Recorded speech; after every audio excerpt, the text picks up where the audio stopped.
So I could not help but start the Wanderings podcast back after about a year out. Since the beginning of the pandemic, basically, it was no episodes, and I've been looking forward to interviewing one of the main influences and inspirations of work and life, Iana Komarnytska, which happens to be my wife. And so, Iana. Well, you don't know much about me, that's why I decided to interview. Exactly. It's like after 6 years of marriage, let's do this. So thank you for being in the Wanderings podcast for the first time. Thank you for invitation. Yeah, it was, as you know, the podcast is about me like talking to people that I find interesting, that I find like inspirational for my work in photography, music, and whatever else I'm doing. And of course, you have been one of the main inspirations for the last 6 years since let's say my career really started, as I consider. And I know, of course, a lot about you, but I always thought it's kind of strange for me to interview you because I know it's like. They agree. They agree, yes. But we're going to go through it. And so we should first mention that I wanted to do this interview with you for a little while. But then when we got to this place specifically where we are, and if you're just listening on the audio platforms, I recommend that you go to my website and take a look. And we're on social media because this is a beautiful, amazing room. I should give a shout out first that we are at the Henna Hotel in Cappadocia, in Göreme, in Turkey, and they have this 300-year-old room that has been here probably since Ottoman times, and it's all decorated, it's all beautiful, and it is available for shoots whenever you come to this place. And we spent basically since yesterday noon? Yes, we've been non-stop doing content here, photos, videos, all sorts of things. And then I thought, oh, you know what? This is the room where I want to interview Iana, a dancer inspired by this culture, and then I thought, let's talk here. So maybe it will be stuff that I know already, maybe it will be stuff that I have no idea about. So yeah, we'll see. And you're blushing a little bit, so this will be an interesting interview. So as the light starts going down here, so first of all, you should maybe do a little intro about what you do and what you. So, that's a question. Well, not really. Like, I consider myself primarily a dancer that I have been doing for many years. Like, I started dancing just as a hobby since 4 years old, but in 2011 I graduated from my master's degree in finances, and I decided, no, not my thing. I actually want to dedicate life to dancing, and specifically Middle Eastern and Central Asian dances or belly dance. At that time it was just about belly dance mainly. Like, I did some folkloric studies and performances, but the main focus was belly dance. And in 2011 I decided to go back to university. I went back to bachelor degree, and originally I'm from Ukraine, so at that point I tried, okay, let's try some other countries, some international universities, and it happened that I ended up in Canada, in York University, doing the international dance program there. And after that, I ended up staying in Canada, working there, and doing a lot of solo performances, gigs, very actively for quite a long time, quite a good 5 solid years for sure, just living out of doing gigs. And by gigs I mean performances at weddings, restaurants, cultural events. The cool thing about Toronto is that we have so much mixture there, and there are communities from Egypt, Turkey, Lebanon, Iran, Iraq, India, from everywhere in the world. And for many of them, belly dance specifically is part of their culture. So this is something that I didn't expect going to Canada, that I actually will be doing full time. not just like from time to time, maybe part gigs, but full time. And eventually there I started developing also interest and work in folkloric styles more and more of, again, Middle East and Central Asia specifically, like broadening into that area. And with time, basically with your encouragement also, start putting out content online, specifically teaching content, and with at some point doing it more and more and more. And today I consider myself dancer, although I'm not doing really gigs anymore, but I'm still a dancer, and guess I can call myself content creator, or like, I don't know, fancy blogger, although and teaching. Yes, teaching, but content creation for teaching. So basically right now I'm dancing, but also hosting Iana Dance Club together with you and your help. Online teaching platform, hosting Belly Dance Live podcast, where we have interviewed you a year ago or so. Yes. And also doing some other like online projects. Yeah, cool. So that was like an overview of like all your like activities. But so let's go back to one thing first. You said that you end up going to Canada, but from what I remember, you actually were between like Germany and Canada, or like you were in between different places? I don't remember exactly. Not really. I wanted to have experience of why not to try to study somewhere else in Ukraine, because at that moment I kind of felt like, oh, nothing really holds me in Ukraine, why not to have this experience? I was considering one university in Ukraine that had a strong dance program, so I thought, okay, that probably will be it. But then I sent a bunch of applications to different countries, many in Europe, and most of them I'm still waiting for their reply. If they have international programs or if they accept international students, how it works. So it just kind of ended up that York University in Canada, they have very strong programs and support for international studies specifically, and I also liked the program, and it happened naturally. Like I sent to a bunch of places, including some in Germany, in Latvia. I remember the university I also liked, but it kind of ended up being in Canada. Cool. And you should mention that you were doing like, well, living in Ukraine and knowing you and knowing like the Ukrainian culture, how much dance is a part of the culture in many ways, even more than in other places. Just people like, maybe for you that is from there, you don't realize, but there are dance studios in every single corner, and there's people that decide to go to dance. Can be like hip hop or like whatever, like or ballet. Like, so sometimes like the teacher, the parents pushing people to do dancing. But there is a lot of people just doing from pole dancing to like belly dance. Like I've never seen so many belly dancers as they are in Ukraine. So there is a culture of dance in the country. So yes and no. Like if in general population like dance, like not really, like Ukrainian dance, like nobody really does Ukrainian dance. Belly dance, in general population, it will be the idea like, oh, it's a girl with a belt shaking among tables for tips. So there is a lot of those connotations.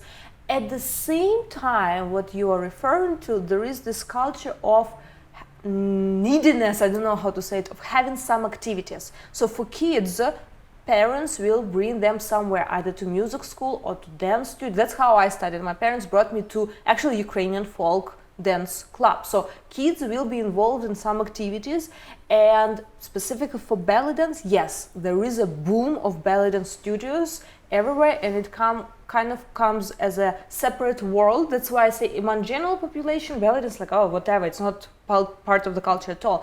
But once you got involved in the belly dance world, it's the whole universe with so many competitions. Like every week there will be at least one belly dance event, competition, or festival somewhere in Ukraine, and for organizers good if it's just one. Usually it's like 2 or 3, and people will be just going from competitions to competitions.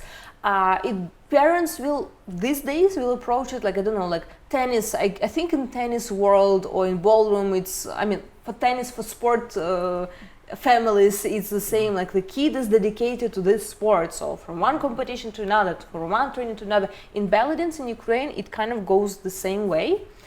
And not only for kids, because I remember the year that I was preparing to enroll in a dance program, because before, yes, I was dancing, but I didn't have like, strong like belly. I still felt like, oh, I need to prepare to go to university to give myself like extra training. So I found a studio which was hosted by a professional former ballet dancer, but it was just his, like, let's say, club, let's say, and he was given a training. And for a year I was attending there, and majority of people, actually 99%, were adults, way older than me, like up to like 40, some even 50s, and they were really dedicated. And even we joked once, one magazine wanted to do some little report about this club, because they were doing some article about like after work activities that people can do, or fitness options, and they were saying, oh, ballet for adults, it's an option for to get fit. And then they send pictures from the class, and the magazine replied, no, we want pictures of your students, we don't want pictures of professional dancers. They did not believe that these people who didn't have any background in dance, didn't have any previous training, they were coming and knew, like, from their couple girls who came to this specific club, then they're there in their 30s, not 20s, not 15, not teenagers, 30s, and 8 years they had amazing ballet training. But that's the part of this mentality and dedication. If you start being dedicated to something in Ukraine, you really go and push for it, because these people were just every day after work, and they're accountants, managers, like bankers, like really having regular, let's say, normal, like serious lives. And after work they were coming for 1-2 hours every day to have a training, and have this guy, former ballet teacher, yelling at you and like really push and almost make you cry, but push to make you work and bring your leg up or whatever you need to do. And yeah, this exists, but why I said that dance is not really part of the culture in Ukraine, because like right now we're here in Turkey, we hear music everywhere. I mean, dance maybe not, but music, like people play the Turkish music from the windows, from the cars, they sing. So the music is really part of the culture here. In Ukraine it's not like this.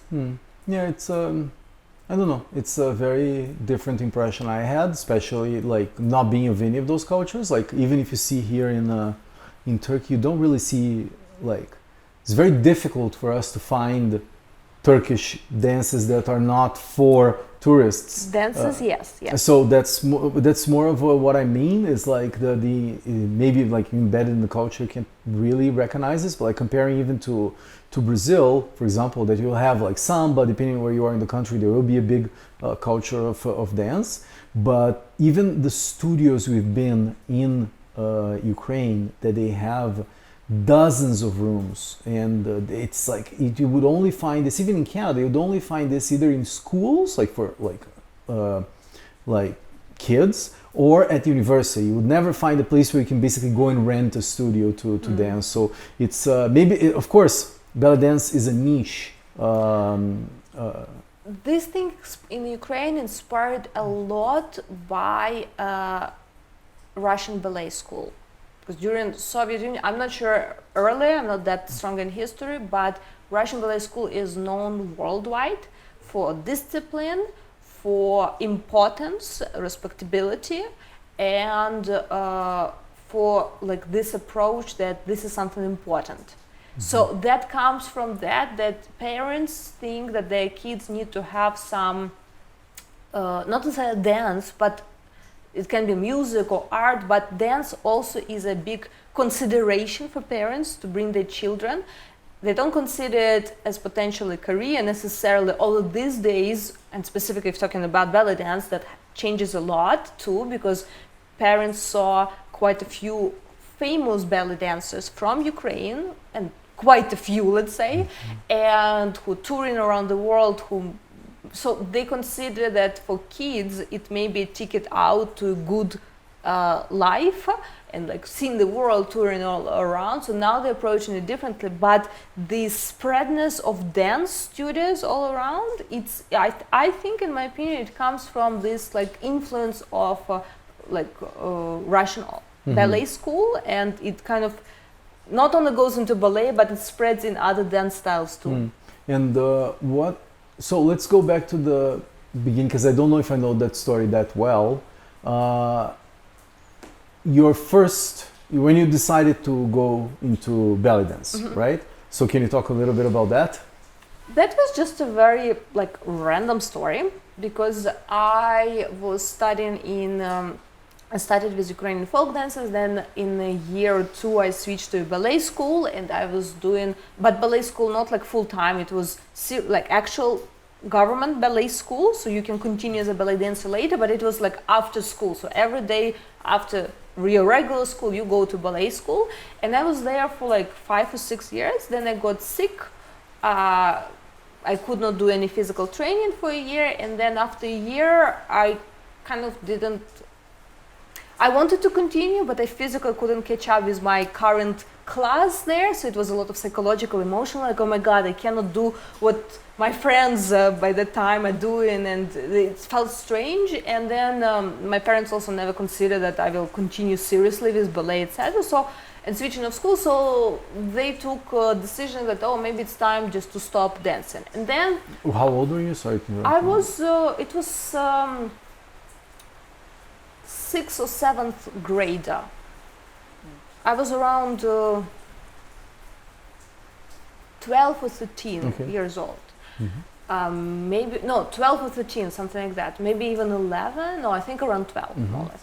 And then after a few years of having absolute break from any physical activity, I again switched to another school that had way less pressure on curriculum. And then I was like, okay, I have time. And I was like, I want to do something else. I want to come back to some physical activity, because I dropped out of ballet and from swimming. So I was like, okay, something. And then I actually was considering finding a capoeira. I was remembering even going through magazines, and they had like articles or announcements like of this activity, and I was like, okay, where can I find a capoeira studio? And then one day my mom comes from her, she was attending some fitness, I don't remember, not Zumba, but just general aerobic, Pilates she was doing. And one of the girls in the Pilates, she came to the class super excited, and she was sharing, oh my God, I found this belly dance class, it's so amazing, it's so cool. And then my mom tells me, and I was like, you know what, can you ask the friend can you introduce me to that girl and ask her to take me to one of the classes? Just because the girl, actually it was my mom talking about words of girl and how excited she was. So I decided, why not to check it out? Then I went, and I remember it was winter, evening, dark, and the studio was in such a shady place. Yes. Like at some points we were going through like some arches to go into the inner yard, which is not very typical to the areas that I usually used to go in Kyiv. And then it was broken windows, and I had like the sensation like it's after war, like where I am, like the main street was just 2 minutes ago. And then we go there, and it's the small building that they rented, the martial art studio. So it's not even the floor, it's like the soft mat, and it's huge one, and it's like 50 people in the room. And that was the ballet dance class. So the girl was rented. She actually didn't live in Kyiv, but she was coming every weekend because she got a demand from people in Kyiv to teach ballet dance, to study ballet dance with her. So she was coming every weekend. She was renting that space. 50 people in a huge circle, and she's in the middle, in the center. No mirrors, no nothing like that. And to be honest, the first class, I didn't really like dance itself. It felt, it didn't get me interested at all. Like, okay, like something is unusual, something is easy from like my general ballet background. Like I feel like more a little bit coordination, although something really feels weird. But what got me really interested and made me come back was the teacher. I just want to give a shout out to Olga Grichenyuk. I don't know if she's still teaching or not, and if she's still in Kyiv or not, but she was also practicing yoga along with ballet dance, and I really just like the energy of person. Like she was so calm and so feminine. And I remember she was wearing very simple, like a skirt with like a simple chain belt, like no like, you know, heavy coins or anything like that. Very simple, but I liked her presentation and how she gives the information and how she, like the energy, how she just, I don't know, holds herself. I don't know how to even explain. And then I thought, oh, I want to come back just to, I don't know, observe, like study a little bit. I also was in the teenage years old, like I don't know, I was 14 or 15 when I started doing ballet dance. So it was that, you know, like also transition for girl to find her more like mature self. And then I came back, and then I came back, and then I came back, and then I remember catching myself, oh, I'm already in this costume together with the group ensemble, and I cannot imagine stopping doing this. That's really cool. That's really cool. Yeah, I didn't know about Olga, about your teacher. That's really interesting. And yeah, so then you started doing that, like, so you started like performing and learning belly dance and doing all that. And we should mention that we should talk about this, your red hair. Oh, red hair. So like I'm sort of like giving you hints of things that would be interesting, and then if I don't know something, I'll mention. Sure. But it's like such an important thing on your persona. Right now, if someone watches the video, I'm not that much with red hair because of the 2 or 3 weeks of no, actually more than a month, because even Istanbul was super hot, but few months in Turkey under sun, I almost got blonde already. But yes, usually, typically, I'm with a very bright red hair, and that's not my natural hair. Like would say, I don't know how to say English, brown, dark brown, sort of like very typical regular color. And I remember eventually with my dance training, a few years afterward, I already switched the studio that I was practicing with, and we were doing some performances on the theater and stage, and I was allowed to do a solo performance. And I was doing that magical piece with, I remember from Thailand, from one of the trips with my parents, I bought there like a peacock feather, like fans, but very fancy one that reminded me like the harem scenes that odalisks stay around Sultan and create a fan for him. But it was those fans, and then I was putting together a performance about magical bird that evokes in some magical place, and it was a very like fantasy style piece with those fans, peacock fans. And then the teacher just suggested like, you know what, like it's a fantasy like story, like why don't you try a red wig to put? And I got a red wig. I tried. I performed first time that piece with that red wig. I looked at photos and videos and I said, I like it. And since that, like I remember second time we were in a half a year or a year, we were repeating the same program, concert program. And second time I was already performing without wig but with red hair. So in a way it was like a choice of choosing your persona in a way and incorporating that element of fantasy in everyday life. Do you think it's something like that? Yeah, I like to think about stage performances as creating a fantasy, and not necessarily that you will perform as a bird or as someone like else. It can be just you, but you still like with a different persona, like that you behave on stage or you present. Sometimes you're flirtatious, sometimes you are more dramatic, and sometimes you go to this fantasy worlds like you're magical bird or I don't know, fairy godmother or something like. So stage gives this freedom of experimenting with different characters, and not only in ballet dance but specifically it's also, I think that comes a lot for me from doing folkloric dances, because when you're doing folklore, like for instance if you're doing Egyptian Saidia, you do need to incorporate the character, because you're not Iana from Kiev. If you're doing Saidi, yes, of course, part of you will be Iana from Kyiv, but you also need to understand the culture. What is Saidi? Where it comes from? Who would traditionally, typically dance it? So it's not just about like costumes or props or music. It's also about like character, and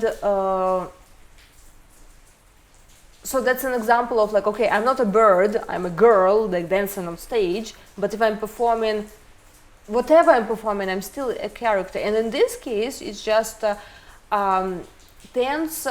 I think overall dance really helped me reveal certain parts of my character, because I remember my very first, no, sorry, it was not the very first, but first what I consider like good professional or close to professional level performance. It wasn't even my choreography. It was choreography of like my teacher at that time, and I was doing it in a galabeya, which is basically a closed, very simple white closed dress, like nothing to do with belly dance typical outfits. Like no, it's very closed, but it was very flirtatious and it was very like cutesy girlish. But I remember first time I was doing it and I didn't realize, I was just doing it. I really felt it and I was just performing, but I couldn't understand. Every time someone watched me, either during rehearsal when I'm like getting ready to perform or after the actual concert, everyone who knew me couldn't believe that I was dancing like that. Because I was at that point so shy, so like silent, quiet, always like on the back parts. And that performance, which it was sexy, but there was nothing like visually about it like sexy. I'm fully covered. It's like pop song sort of going on, but without realizing it, it also helped me to open up in certain ways and to explore.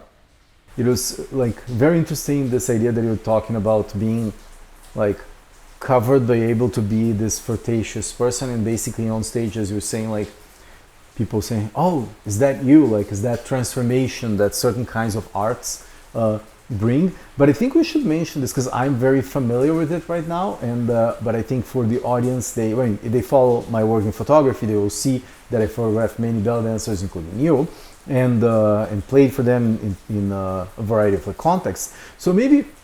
And you were doing a lot of comparisons between, let's say, belly dance and then folklore as different things. So maybe talk a little, and I know that this will be a loaded subject because each dancer will have their own version of what belly dance is. So can you just do like a brief idea of like what belly dance is, and then what this folkloric dances? I think people sort of know that it's like the dances that people usually do in a specific place, but what the differences are, or like just I know it's sort of all over the place, but the idea is like maybe a little introduction of what belly dance is and how it differs from folklore.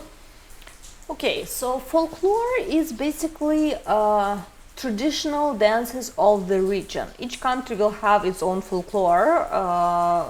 If you're talking about Middle Eastern folklore, of course, each country inside Middle East and Central Asia will have its own folklore. But even within each country, there will be different folkloric styles according to regions. Like north part of the country will have one region dance styles that are typical for this region. Another will have another.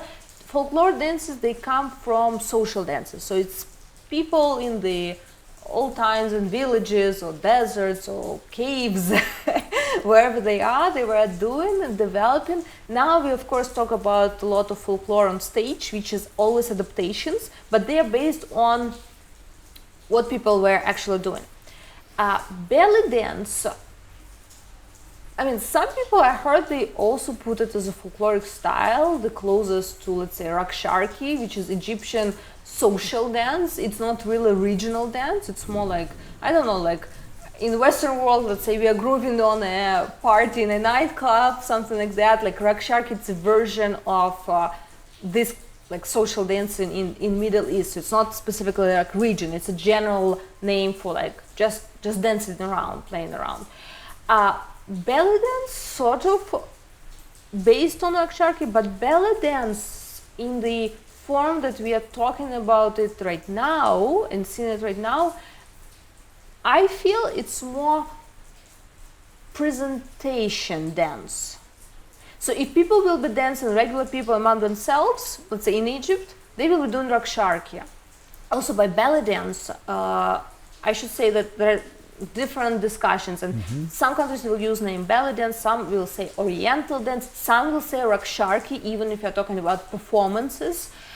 So I'm not taking ownership, oh, this is right or wrong. It's just, here I'm sharing just my interpretation. But for me, always belly dance, it was a dance form based on the folklore styles. So it incorporates a lot of different elements, movements, even music forms, and if you're taking some element from folkloric music style, of course it will be corresponding folkloric dance element from the same style incorporated in belly dance. But for me, belly dance is typically something performance presentation. In the form that we are seeing it right now, it came from early 20th century, from so-called golden era period, golden era belly dance period. It doesn't mean that belly dance didn't exist before, it was shaped in the form that we're seeing it right now in those times. Because before it was a bunch of folkloric dancers, folkloric troops that were performing, but they still were attempting towards specific dance styles, like Gabazi dance style, or Almeida, they were having their dance styles presentations. And this I'm just talking about even Egypt just. Belly dance, it's believed to be originated in Egypt, came from as a source, but it's typical for many countries. Also, there are a lot of, let's say, I don't know, I almost want consider speculations about how old and ancient it is. Belly dance is connected to ancient dances,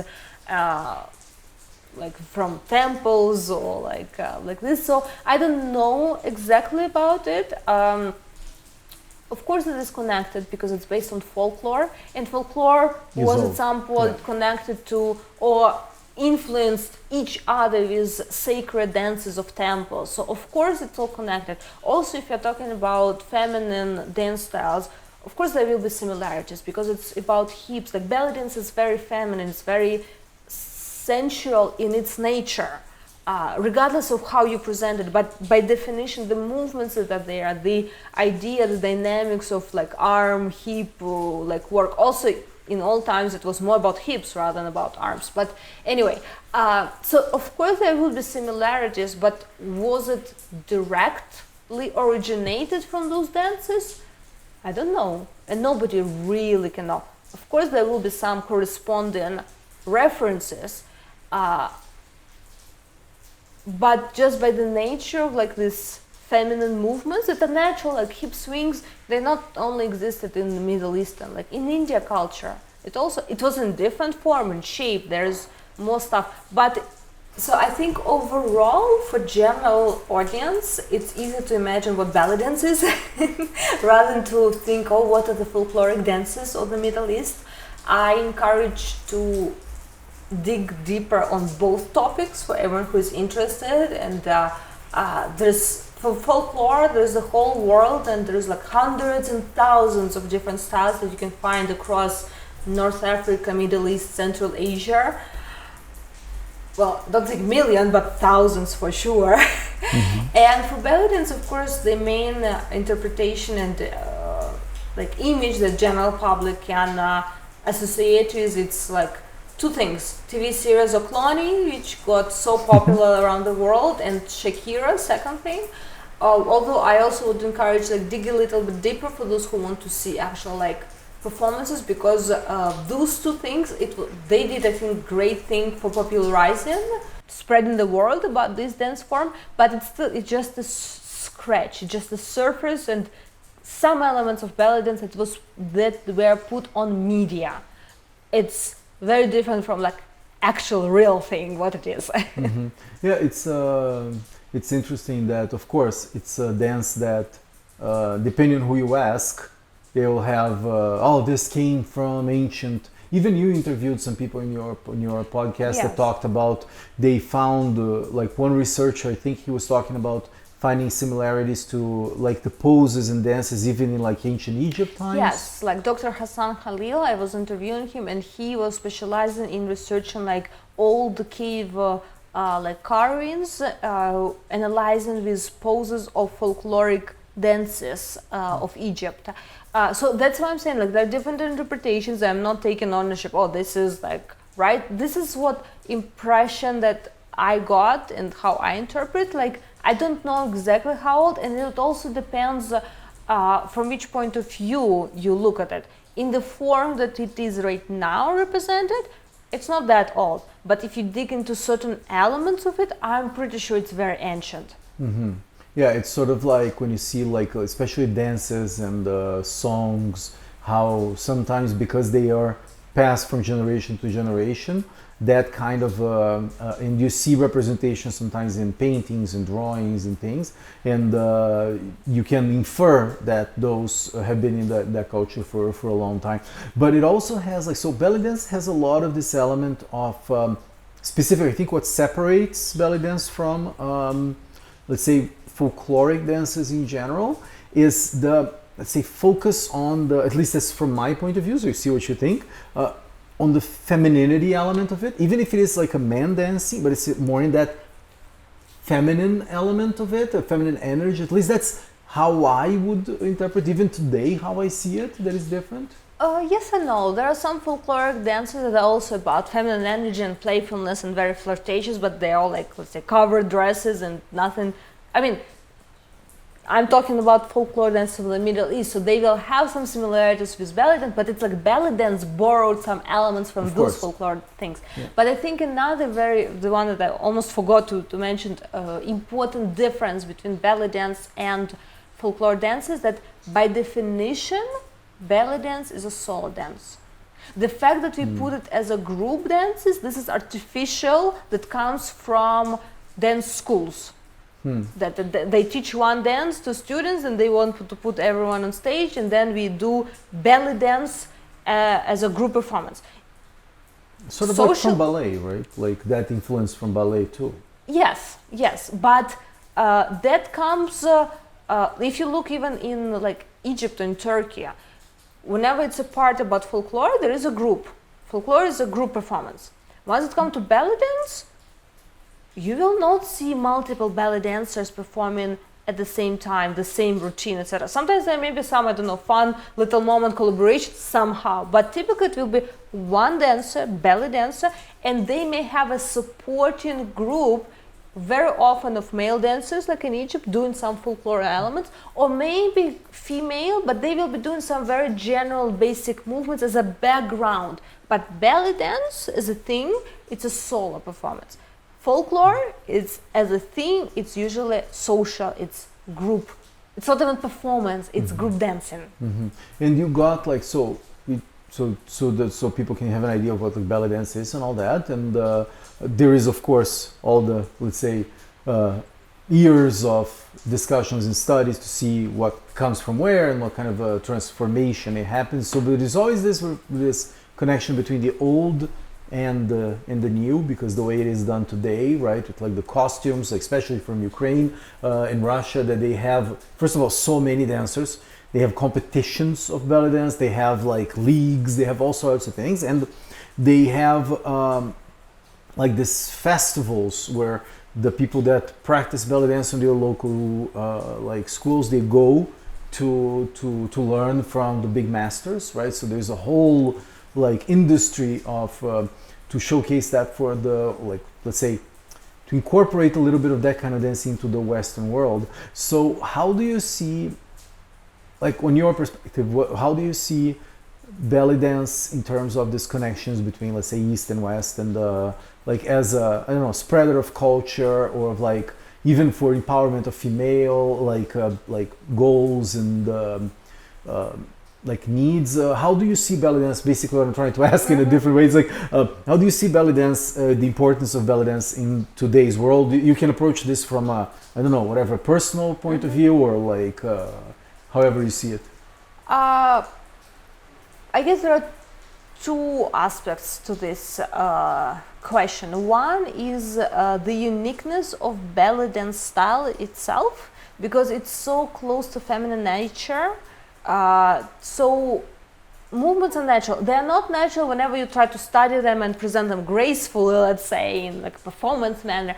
But by definition, like hip swings, they're very natural for women. Like you will go to the dance club and you will move your hips in a certain way, like not necessarily in the movements of belly dance, but it will be very close to it. Like this, a lot of elements, they're very not easy, they are very natural? attractive, like natural and attractive, like to women. So that's why it got so easily spread around the world. Like I'm sure if we dig deeper, pretty much any dance style has a lot of fans all around the world, like tango, ballroom, or ballet, like any of them. But belly dance, it's one of the most close to this. That's why there are so many speculations about belly dance connected to ancient dances. It incorporates so many elements that we imagine like ancient temple priestesses, they're dancing, loose dances like this, and belly dance is kind of incorporated. That's why it's so calling to many women to go not only as a fitness option, but also to kind of find and open their femininity and to explore it through belly dance. So that aspect of it definitely helped to spread awareness and make it popular. And of course, its presentation in on media and how it was presented and all these elements that it adds, like sensuality, femininity to you. So that all helped to really spread it and make it like a like I don't know, like a dance. Shiny, coiny belly dance network all around the world. But then what also happened, which I think helped to spread awareness, at least in certain circles, about folklore and about, let's say, what we can maybe call authentic or belly dance that is from original culture, that for whom belly dance is a part of the actual culture. It, of course, these festivals and festivals, events, competitions, but the fact that people wanted to take it in many countries to the different level, not just as a hobby, but they start finding friends, they start traveling around, and this little network of people all around the world and creating this in some way business, because it has a lot of also not nice aspects of it, because a lot of events, they care about business aspect more than about like art aspect. Both are important, but they need to go in collaboration always, if you're talking about spreading awareness about art, etc. But in any case, this phenomenon of having so many belly dance festivals, there are so many artists, belly dancers, who have the whole career just traveling around the world from one festival to another, teaching the thing. And this idea of festivals also, I think, helped to spread around the world about, spread the word about Egyptian teachers and Turkish teachers and teachers from the actual countries, because it first got picked up and developed into these dance schools, and even the teaching style, how we teach now belly dance, it was more like a Western thing. So someone who went there to Middle East picked up something, then tried to reteach, and influenced a lot by Western dance educational system. But now it kind of like, we always, belly dancers, look back to what is happening in Egypt, what is happening like in Turkey, mainly in Egypt as a like main hub, but also Lebanon or Arab Emirates, like what's there.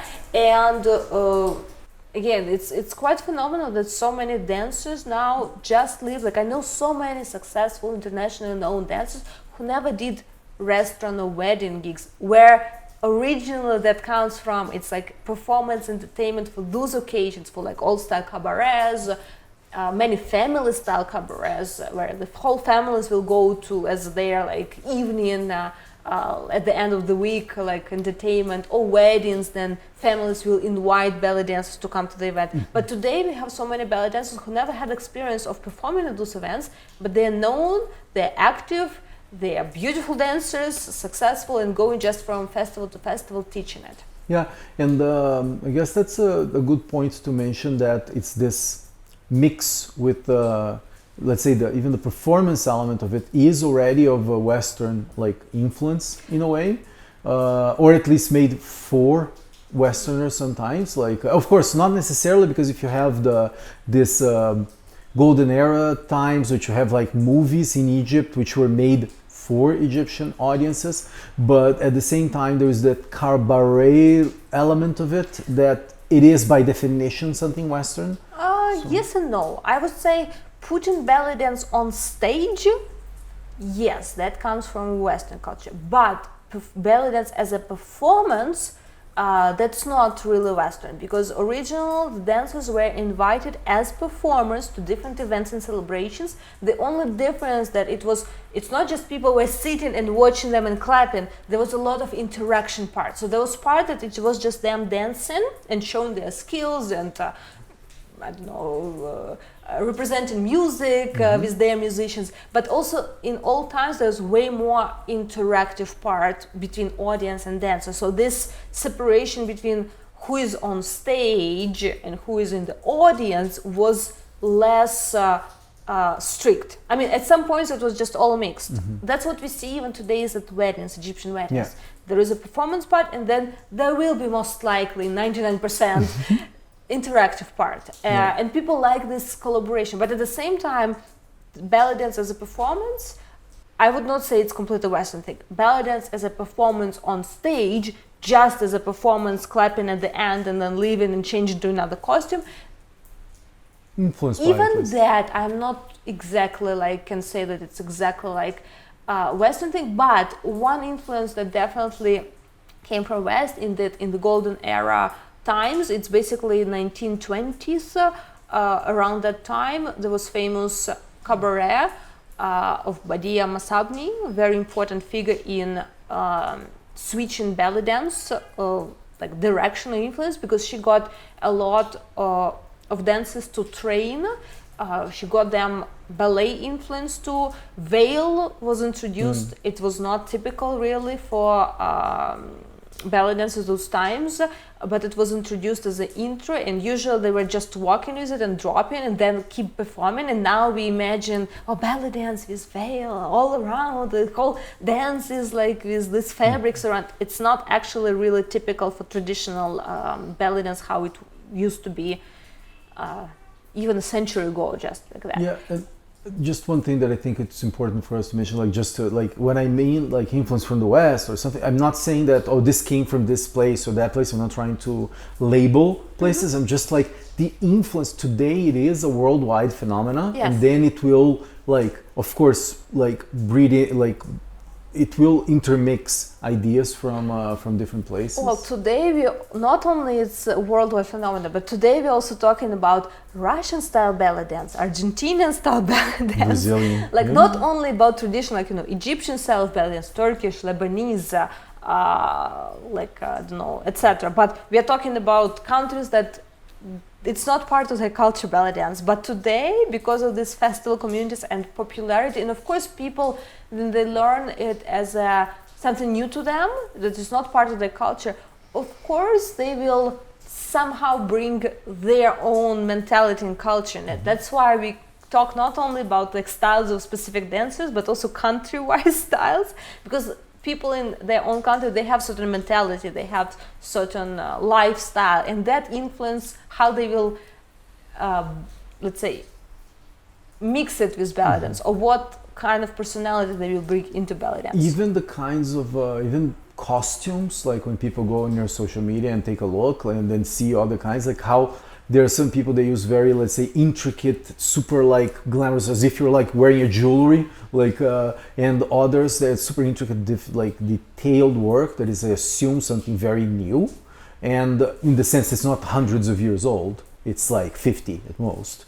And you have certain things that are like those coins and like those coin bras and like more, let's say, almost hippie style, that it seems to be like possibly way older, even comparing to like Orientalist paintings or things like that. So it's kind of interesting to see how the breadth of cultures, like always, whenever you think of traditional, okay, but traditional from what time, right? Yes, that's true. Yeah, costumes, they of course evolved and they became different. Like two-piece costumes that we talk about, bra or top and skirt, this is relatively new thing. But at the same time, in all times, if you look at folkloric costumes, they're so intricate and so some styles there's so like much embroiderment and so many layers and this jewelry is traditional. So but of course they evolved and they evolved. Today we have like designers from different countries, and each country will have their own style of typical designs that they produce, and then they go and mix, typically in Egypt, because that's the hub for main like dancers, and still in Egypt belly dance is a part of culture, like of regular people, which is also another interesting like subject to talk. But even costumes there will kind of mix, and then you see every like 2-3 years there is different fashion for costumes, and sometimes it's something Egyptian, sometimes you say, oh, that was influenced by that country, definitely. So I ask about this about the costumes just because it is so interesting to me to see that like in belly dance the visual element of culture is so important, right? Like even as the example that we were actually recording this, and it's like my big camera stopped and stuff, so we had to like recreate what we're talking about. But basically I was mentioning that I remember you wanted to take some photos that were like in this beautiful spot and had this like element of fantasy, of this harem look almost, and then suddenly I was like, oh, this looks like an Orientalist painting, right? And then I thought, oh, it would be cool to do a whole series of photographs, and then we ended up doing like all these photos of with performers from all over the world recreating this Orientalist painting styles. And I was mentioning also that like when you go to Turkey and you go to Egypt as you went, like how these paintings are actually part of the spot of the places, because they really at least capture some element of at least a nostalgic element or like mysterious or something like that. But I mentioned the costumes because in belly dance, and it's not just like we got together like because you have posted one photograph like this Cleopatra look with actually a black wig, but like you got like this like you got very into like creating photographs that have this, let's say the visual part, like on a still photograph of like the meaning of the dance, or at least the like the fantasy or the way you feel and all that. And that's something that is sort of universal with belly dance, that it goes way beyond just taking photos to promote your dance or to go around. It's part of the culture that people really want to create. Sometimes it's more of let's say different styles of photography that go into it, but it is very much a part of the culture to have photography as a means of artistic expression. So how do you feel about that? Either approach this as either personal or the way that you like that you see in the culture. I don't know. What came to my mind is right now one of the interviews that I did for Belly Dance Live podcast. I was interviewing Shahrazad, and she put it very nicely. She said that we as belly dancers, we bring happiness to people. When we come to celebration, like we create this emotion. So that was the association, like, oh, we bring in happiness to people. As a rest of their regular day-to-day lives problems is the moment that they can just take away their mind. At the same time, I think that for belly dancers, for many people who got involved in belly dance itself is that rest from their regular, normal, routine, day-to-day life. So whenever it's something related either to performance or to photo representing them as a belly dancers, it's always something that people tend to approach as creating some magic there. And thinking about not just a pose in like, you know, a touristic photo somewhere. I think that changes for many ballet dancers once they start doing ballet dance. Whenever they go traveling, they just don't want to post and having something in the background. They want to have some pose to transform it into some story, into some magic moment, which for many people who got involved in dance, the dance is that magic spot. So that, I think, also influenced the photos. So it became not that just ballet dancers do it, but it very close to ballet dancers approach it as a creative thing, that what we were talking on stage, you are with certain character. So dancers, they want to get another opportunity, get extra opportunity of creating this magic, not only on stage or in dance, but also in photos too, because as on stage they with certain character, they bring this same approach to photos. Mm-hmm. Yeah, at least to me, the way that I see, it's like there is this, at least from my observation of dancers throughout the years and our interactions, it's sort of like this call to, let's say, this ancient idea of femininity, and not even ancient, it's like this archetypical idea of femininity that is through dance can be represented, and also like sort of like this exploration of ancient, and this exploration of, let's say, things that were, whenever in terms of femininity is being like pushed down, you try to get out of that oppression in a way, and so sort of like a tool for self exploration from that way. And I think that's why it's so fascinating, even to me, even today, even after so many years. So I guess we should end this first interview. I hope people will find it interesting and know why you got so important in my life, and I want to publicly thank you for being a part of my artistic journey, for being such an amazing partner. And if people want to know more about your work, they should go where? Well, social media, I'm an Instagram person for sure, so Iana_dance. I'm pretty sure you probably will include links to the video, so it's very easy to find me there. Also checking our not only social media but Iana Dance Club. It's our mutual work, although mostly I appear there on screen, but it's also bringing educational content for people who are interested in exploring ballet dance.